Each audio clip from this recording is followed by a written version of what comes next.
शहीदों को नमन करते हैं जिन लोगों ने हमारे लिए, हमारे आज आज़ादी की हवा में हम सांस ले रहे हैं, अब हमारे लिए इस देश की आज़ादी के लिए गढ़ कटवाए शहादत दी, उनको हमारे पूरे लोगों की तरफ से आज नमन है, उनको श्रद्धांजलि है, उनको पुष्प अर्पित हैं। हम उनको याद करते हुए कि इस देश के अंदर उनकी आत्माएं रोती होंगी कि क्या हमने ये देश चोरों के लिए आज़ाद कराया था। देश के अंदर हालात इतने कारगर हुए कि जो ओबीसी समाज, जिसमें राजगुरु सुखदेव भगत सिंह आते हैं, जिसमें हमारे ऊधम सिंह कंबोज ओबीसी समाज में आते हैं, जिसमें सुभाष चंद्र बोस ओबीसी समाज से आते हैं, जिसमें राव तुलाराम ओबीसी समाज से आते हैं, जिसमें राजा नाहर सिंह और उसके सेनापति गुलाब सिंह जिनको फांसी चांदनी चौक में दी गई थी ओबीसी समाज से आते हैं, जो धन सिंह कोतवाल जिसने क्रांतिकारी छोड़ दिए थे, वो लोग सब ओबीसी समाज से आते हैं। आज ओबीसी समाज और एससी समाज की जो 85% जनसंख्या है उसको हाशिए में धकेल दिया गया है। हमारे देश के अंदर आज 25 हाई कोर्ट, एक सुप्रीम कोर्ट है, लेकिन सिर्फ दलित, पिछड़ा और माइनॉरिटी की सिर्फ 18 जज हैं, जो 3% से भी कम है। हमारे देश के अंदर 40 यूनिवर्सिटियां हैं, जिसमें लगभग 11,000 से भी ऊपर प्रोफेसर और लेक्चरार हैं, उनमें हमारी संख्या सिर्फ 5% है। देश के अंदर हमारे सैकड़ों मिलिट्री की रेजिमेंटें हैं, दलित पिछड़े के नाम की कोई रेजिमेंट नहीं है। हमारे तो बच्चे सिर्फ चौकियों के ऊपर गोली का सामना करने के लिए हैं, लेकिन कमांड किन्हीं और लोगों के हाथ में है। 97% अफसरशाही जो सारी अपर लोगों की है। देश के अंदर 300 राजदूत बाहर जाते हैं, कोई राजदूत इस समाज से नहीं है। उन शहादत देने वाले लोगों की आत्माएं क्या कहती होंगी कि जिन समाज के लिए राजगुरु सुखदेव भगत सिंह, ऊधम सिंह कंबोज और जिन सब शहीदों ने जो गर्दनें कटाई थी, क्या उन लोगों का शोषण देखने के लिए गर्दनें कटाई गई थी। देश के अंदर हालात इतना कारगर हुआ कि आज जो हमारे देश की व्यवस्था एमपी और एमएलए की है, वहाँ हमारे दलित और पिछड़े समाज की जो बाबा भीमराव अम्बेडकर के संवैधानिक अधिकार के मुताबिक हमारे एससी समाज से तो हमारे 22% हमारे एमपी एमएलए बन जाते हैं, लेकिन बैकवर्ड क्लास जो 52% है उसका हिस्सा आज मात्र 10% भी है नहीं। 10% एमपी एमएलए हमारे 52% समाज से बनते नहीं है। सर, इसके लिए जिम्मेदार किसको मानते हैं? इसके लिए जिम्मेदार मैं कहूँगा कि राजनीतिक दल जिन लोगों के हाथ में सत्ता आई, उन लोगों ने हमारे जितने एमपी और एमएलए बने, उन लोगों को अपने पेट डॉग की तरह इस्तेमाल किया, और वो लोग अपने समाज के लोगों के उत्थान के लिए एक शब्द वहाँ कह नहीं पाए। अगर किसी ने कहने की प्रयास किए राजकुमार सैनी की तरह, चाहे वो बंसीलाल की सरकार है, उसे राजनीतिक तौर पर उसकी हत्या कराने का प्रयास करते हैं। अब इसका हल क्या है सर? इसका हल आज हमने ढूंढा है कि हम उन शहीदों के इसी नमन करते हुए एक संकल्प लेकर के यहाँ से जाएंगे कि भाई जितने भी हम राजनीतिक दलों में अलग अलग नामों, अलग अलग राजनीतिक पार्टियां बना करके बंटे हुए हैं, कि हम इकट्ठा होकर के एमसीडी का चुनाव या हरियाणा के अंदर विधानसभा लोकसभा चुनाव के अंदर, और या हमारे पूरे देश के अंदर जहाँ जहाँ चुनाव अभी कमिंग सून जो है ना होने वाले हैं, वहाँ पर हम अपनी उपस्थिति दर्ज कराने के लिए एक राजनीतिक दल बनाएंगे। और थर्ड फ्रंट के नाम से जो हमारा अभी थर्ड फ्रंट बनने जा रहा है, वो थर्ड फ्रंट के अंदर भी हिंदी भाषी क्षेत्र के अंदर जो जिसको उत्तर भारत कहा जाता है, उसमें हमारा अहम रोल होने वाला इस बात के लिए है कि सब जितने भी ओबीसी के चीफ मिनिस्टर हैं, वो कहीं ना कहीं सोनिया दरबार या नागपुर के आरएसएस के गुलामी कर रहे हैं, वो क्लर्की कर रहे हैं, वो भी कहीं ना कहीं घुटन महसूस करते हैं।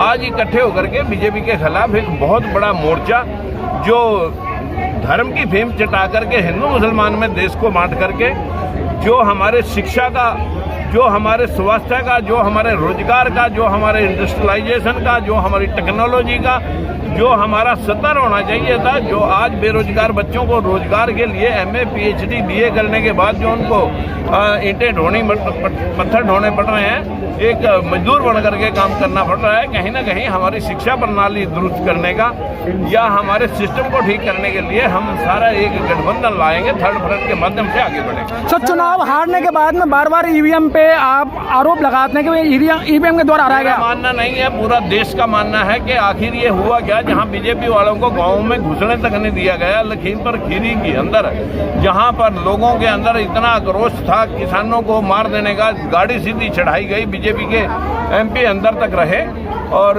वो वहाँ पर उनके खिलाफ मुकदमे दर्ज हैं और वहाँ 8 की 8 सीटें जीत गए। आखिर ये क्या करिश्मा है?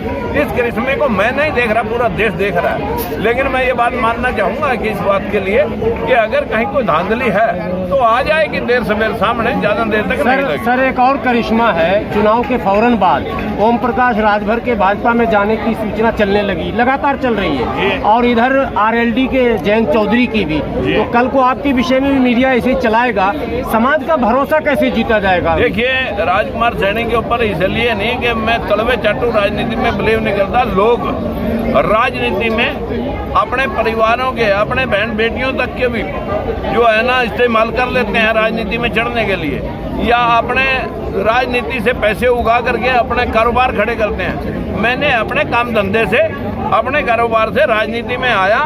3 बार राजनीति मैंने लोगों के लिए हो रहे भेदभाव के खिलाफ छोड़ दी और यही मेरा मिशन है कि हम बाबा साहब जिनको भीमराव अम्बेडकर ने पूरे देश के अंदर जिनको जीतने के बाद जिनको जीतने ही नहीं दिया और वो बंगाल के मुसलमानों ने लोग राज्यसभा में भेजे थे, कानून मंत्री बने।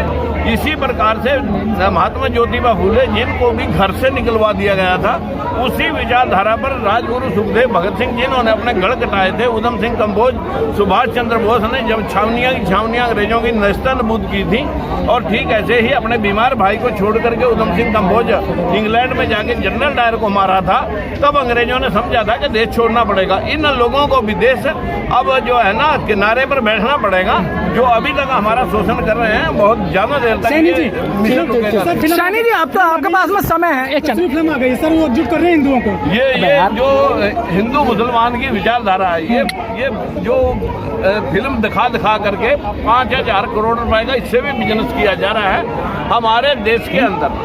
जो लोग इस प्रकार से देश के अंदर हिंदू मुसलमान का जहर फैला करके हमारे देश के अंदर, अगर बाबा साहब को भी किसी ने भेजा था संविधान लिखने के लिए तो मुसलमानों ने भेजा था। अगर हमें आज शिक्षा का अधिकार मिला, हमें कुर्सी पर बैठने का अधिकार मिला, तो वो महात्मा ज्योतिबा फूले जिसको मनुवादियों ने घर से निकलवा दिया था, आज उसको भी अगर शिक्षा देने के लिए कोई प्लेटफार्म मिला था, वो फातिमा शेख बेगम से मिला था।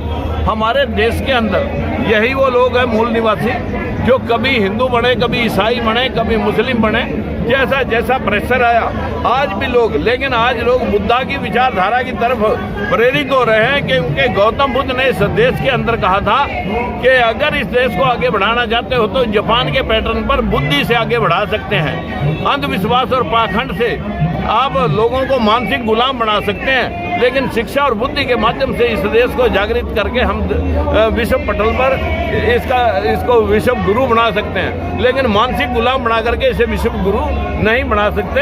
यहाँ पर कोई ऐसा इस प्रकार का कोई आविष्कार नहीं हुआ। कोई मोबाइल बन गया, लैपटॉप बन गया, कोई टीवी बन गया, कोई जो फेसबुक, गूगल, इंस्टाग्राम, ये ऐसे आविष्कार नहीं हुए। यहाँ तो सूर्य कौन खा गया, ये आविष्कार हुए। यहाँ तो ऐसे ऐसे आविष्कार हैं कि आदमी पहाड़ उठा के दौड़ लिया। यहाँ पर जो है ना इतने आविष्कार हैं कि वो पूछो ना, धर्म की फीम इतनी छिटाई हुई है। हमारा पूरा ओबीसी समाज ये मानसिक गुलाम होया पड़ा है। सैनी जी, हाँ, गोबर गौमूत्र बेच करके लोगों ने इससे भी धंधा कर लिया है। लेकिन मेरा आप सभी का धन्यवाद करता हूँ मैं, आपके मीडिया का, कि आपके माध्यम से ये जागृति जो धर्म की भीम की है, ये आहिस्ता आहिस्ता फैलेगी। अंतिम सवाल सर, दिल्ली में की तैयारी हो रही है। अंतिम चरण पर मैं सवाल आपके का जवाब देना चाहूँगा। आज हमारे यहाँ पर जो अशोक जी हैं, वो यहाँ पर जो है ना इसकी कमांड कर रहे हैं एमसीडी की, और यहाँ हमारे विजय किसाना जी और हमारी 6-7 पार्टियाँ, आईपी कुशवाहा जी, ये सारे लोग यहाँ पर आज अपनी अपनी पार्टी के माध्यम से चुनाव लड़ेंगे। सैनी जी, क्या लगता है कि आप भी ईवीएम से चुनाव लड़ेंगे या बैलेट पेपर से? देखिए, अब मेरे कल्ले के क्योंकि आपके पास अभी समय है, ईवीएम को आरोप नहीं लगाएंगे, आपके पास अभी समय है। मेरे कल्ले के लिए तो शायद ईवीएम बंद ना हो, लेकिन अगर हम सारे जोर लगाएंगे तो ईवीएम से हम बैलेट पेपर तक आ जाएंगे। क्यों नहीं चुनाव का बहिष्कार करते आप? चुनाव का बहिष्कार तो हमने 3 बार कर लिया भैया, कितने बारी करेंगे। मैं तो 3 सरकारों में मंत्री पद छोड़ा, आप लोगों के साथ कोई भेदभाव। एक मिनट आइए, ये आप लीजिए। सर अरे Press the bell icon on the YouTube app and never miss another update.